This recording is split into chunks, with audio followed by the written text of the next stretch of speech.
మిత్రులకు నమస్కారము. మనం ఇవాళ బాబూజీ మహారాజ్ గారి సత్యోదయం అనేటువంటి పుస్తకంలోని సాక్షాత్కారం అనేటువంటి అధ్యాయంలోని మరికొన్ని విషయాల్ని తెలుసుకుందాం. క్లుప్తంగా చెప్పవలన వేదాంతులు తృతీయ సాధనకు షట్సంపత్తిలో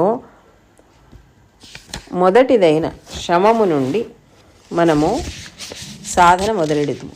అట్లు మొదటి మనస్సును క్రమబద్ధము చేసి చక్కగా రూపొందించుటపై మన దృష్టిని కేంద్రీకరింతుము. ఇది సమర్థుడైన గురువర్యుని నుండి ప్రసారితమైన శక్తి మూలమున తేలికగా సమకూడును. ఏకైక సత్పదార్థముపై మన మనస్సును నిలిపి తదితరములన్నింటినీ సరకు చేయకపోయినచో ఇంద్రియ నిగ్రహము దమము అప్రయత్నముగానే సమకూడును. సాధారణంగా చాలామంది మహర్షులు ఈ పద్ధతినే అవలంబింతురు. కొన్ని తెగలకు చెందిన వారు కర్మసాధన ద్వారా శమమును పోజూతురు, ఇతరులు భక్తి ద్వారా శమమును పోజూతురు.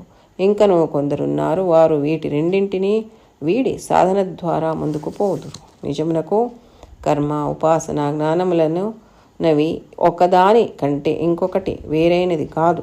అవి పరస్పరము సన్నిహిత సంబంధము కలిగి అన్నీయును ఒకే స్థితి అందిమిడి ఉన్నవి. ఉదాహరణమునకు ఉపాసనమందు మనస్సును నిగ్రహించినది కర్మ, నిగ్రహ మానసిక స్థితి ఉపాసనము, దాని ఎరుకయే జ్ఞానము. జ్ఞాన మార్గమందు ఆలోచనా క్రమము కర్మ, ఆలోచించడి విషయంపై నిలకడ పాటించుట ఉపాసనము, తత్ఫలమగు స్థితియే జ్ఞానము. మరి కర్మ పద్ధతి యందు ఆచరణ గూర్చి తీర్మానించుకునుట కర్మ, దానిని ఆచరణలోనికి తీసుకుని వచ్చుట ఉపాసనము. సాధిత స్థితిని గూర్చిన ఎరుకయే జ్ఞానము. ఈ విధముగా సహజ మార్గ శిక్షణా విధానమున వివేక వైరాగ్యములు యథార్థముగా అప్రయత్నముగానే పుట్టుచుండగా అవి అన్నీ అత్యంత సమర్థవంతముగాను సమష్టిగాను చేకొనబడును. వివేక వైరాగ్యములను సహజముగా చేకూర్చని ఏ సాధన వలనను నిజముగా ప్రయోజనము లేదు. ఒక వ్యక్తి తన తప్పులు లోపములు గుర్తించనారంభించి తన హృదయాంతరాళమున వాటికై పశ్చాత్తాపడుటయే వివేకము యొక్క వాస్తవ రూపము.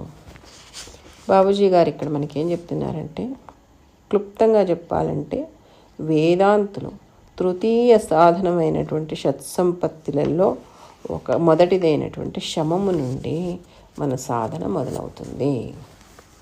అంటే మనస్సును శాంత స్థితికి తీసుకొచ్చేదన్నమాట. అక్కడి నుంచి మొదలవుతుంది మన సాధన. అట్లా మొదలుపెట్టినటువంటి మనస్సు క్రమబద్ధంగా ఏంటంటే చేసి చక్కగా మనం రూపొందించుకుంటూ మన దృష్టిని కేంద్రీకరిస్తామన్నమాట. అంటే దేనిపైన? ఆ భగవంతుడిపైన. ఇది సమర్థుడైనటువంటి గురువర్యుని నుండి ప్రసారితమైనటువంటి శక్తి, అంటే ప్రాణాహుతి శక్తి మూలంగా తేలికగా దీన్ని మనము సాధించగలుగుతాము. ఏకైక సత్పదార్థంపై మన మనస్సు నిలిపి వేరేవన్నింటి నుంచి సరకు చేయకపోయించో ఇంద్రియ నిగ్రహం అంటే దమము అనేది అప్రయత్నంగానే మనకు వస్తుందన్నమాట. సాధారణంగా చాలామంది మహర్షులు ఇదే పద్ధతిని అవలంబిస్తారు. కానీ కొన్ని తెగలకు చెందినటువంటి వాళ్ళు కర్మసాధన ద్వారా శమంని పొందుతారు. కొంతమంది భక్తి ద్వారా శమముని పొందుతారు. ఇంకా కొంతమంది ఉన్నారు, వాళ్ళు వీటి రెండింటినీ వదిలిపెట్టేసి సాధన ద్వారా ముందుకు పోతూ ఉంటారు. నిజానికి కర్మ ఉపాసన జ్ఞానము అనేటువంటివన్నీ ఒకదానికంటే ఇంకొకటి వేరేంది కాదు. అవి పరస్పరం సన్నిహితమైనటువంటి సంబంధం కలిగి ఉండేటువంటిది. అటువంటి స్థితులు అవి. ఉదాహరణకు ఉపాసనలో మనస్సును నిగ్రహించుకునేది కర్మ. నిగ్రహితమైనటువంటి మానసిక స్థితి ఏముంది కదా, అది ఉపాసన. దాని ఒక ఎరుక ఏముంది కదా, అది జ్ఞానము. జ్ఞాన మార్గంలో ఆలోచన క్రమము కర్మ. ఆలోచించడి విషయంపై నిలకడ పాటించేది ఉపాసనము. దాని ఫలితముగా కలిగేటువంటి స్థితినే జ్ఞానము. మరి కర్మ పద్ధతి యందు ఆచరణ గురించి తీర్మానించుకొనుట కర్మ. దాన్ని ఆచరణలోనికి తీసుకుని వచ్చేది ఉపాసనము. సాధిత స్థితిని గూర్చి ఎరుక ఏముంది కదా, అది జ్ఞానము. ఈ రకంగా సహజ మార్గ శిక్షణా విధానంలో వివేక వైరాగ్యాలు ఏమున్నాయి కదా, యథార్థంగా అప్రయత్నంగానే పుట్టుకుని వస్తుందన్నమాట. అవి అన్నీ అత్యంత సమర్థవంతంగానూ సమష్టిగాను చేకొనబడతాయి. అంటే ఇప్పుడు మనము భగవంతుడి పట్ల భక్తి చేస్తామనుకోండి, భక్తి చేయాలా అని ఆలోచన వచ్చేది, అది ఒక కర్మ. ఆ ఆలోచించిండే విషయం గురించి మనం దాన్ని నిలకడగా దాన్నే పాటిస్తామంటే భక్తి చేస్తూ పోతాం కదా, అది వచ్చేసేసి ఉపాసన. అంటే భక్తి అంటే ఏంటి? కేవలం భగవంతుడి గురించి ప్రేమించేదనమాట. అంతేకాకుండా దాని ఒక ఫలితమైనటువంటి స్థితి ఏముంది, భక్తి చేస్తూ చేస్తూ పోతే ఏమవుతుంది? భగవంతుడి సాక్షాత్కారం అవుతుంది. ఆ స్థితినే జ్ఞానము. ఇది జ్ఞాన మార్గంలో. మరి కర్మ పద్ధతి లోపల ఆచరణ గురించి ఏంటంటే తీర్మానించుకునేది ఏముంది కదా, అది కర్మ. అంటే ఫలానా నేను చెయ్యాలి, నిరంతర స్మరణ చేయాలి, దాన్ని ఆచరణలోకి తీసుకొచ్చేది ఉపాసన.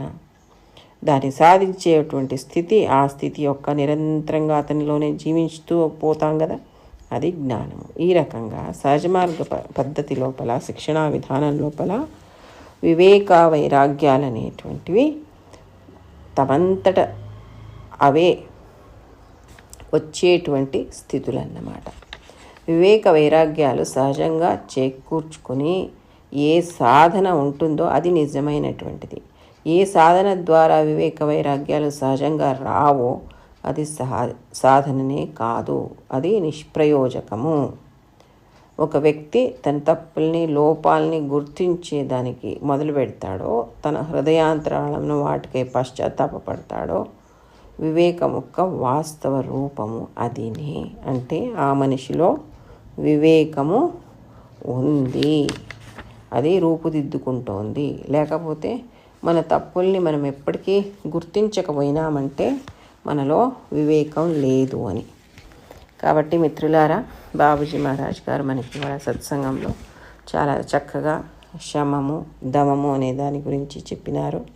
అంతేకాకుండా కర్మము, ఉపాసన, మరి జ్ఞానం అనేటువంటి దాని గురించి కూడా వివరించినారు. ఇంతటితో ఈ సత్సంగాన్ని ముగిద్దాం. మరికొన్ని విషయాల్ని వచ్చే సత్సంగంలో తెలుసుకుందాం. అప్పటిదాకా సెలవు. నమస్కారం.